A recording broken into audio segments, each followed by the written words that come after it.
Night நல்லா தான் சாப்பிட்டேன். பட் காலையில சரியான பசிச்சு தான் எந்திரிச்சேன். சரி பால காய்ச்சி குடிக்கலாம் அப்படின்னு பார்த்தா, காலையிலேயே பால பொங்க விட்டாச்சு. ஐயோ! ஃபுல்லா மைண்டே மாறிடுச்சு. சரி கோலம் போடலாம் அப்படின்னு பார்த்தா, புள்ளி மாத்தி வச்சிட்டேன் போல. எத எத எப்படி எப்படி இழுக்கணும்னு மறந்து போச்சு.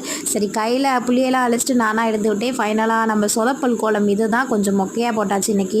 பாலை பொங்க விட்டதுனால டீ கொஞ்சம் தான் வந்தது. சரி எல்லாருக்கும் கொஞ்சம் கொஞ்சம் ஊற்றி கொடுத்துட்டு அப்படியே நானும் பால் காய்ச்சி குடிச்சாச்சு. எங்கள் வீட்டில் நான் ரொம்ப டைம் சொல்லியிருப்பேன், டீ குடிக்கிறதே நாங்கள் 1 ஹவர் 1/2 அன் ஹவராவது குடிப்போம். கதை பேசிகிட்டே உட்காந்துருப்போம். ஆனால் பேசிகிட்டே இருக்கும்போது கூட எங்கள் அத்தை என்னென்ன வேலை பார்க்கணுமோ அதை கரெக்டாக பார்த்துருவாங்க.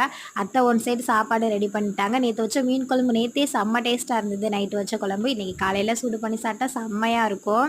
செல்வா தான் கொடுத்து வைக்கல இப்படிப்பட்ட மீன் குழம்பு சாப்பிட என்ன பண்ணுறது. கௌரி சங்கர் அவங்க மையனுக்கு 4வது பர்த்டேக்கு விஷ் பண்ண சொல்லியிருக்காங்க. ஹாப்பி பர்த்டே கிருஷ்ணா ராகவச்செல்லாம் எப்போ ஹாப்பியாக இருங்க.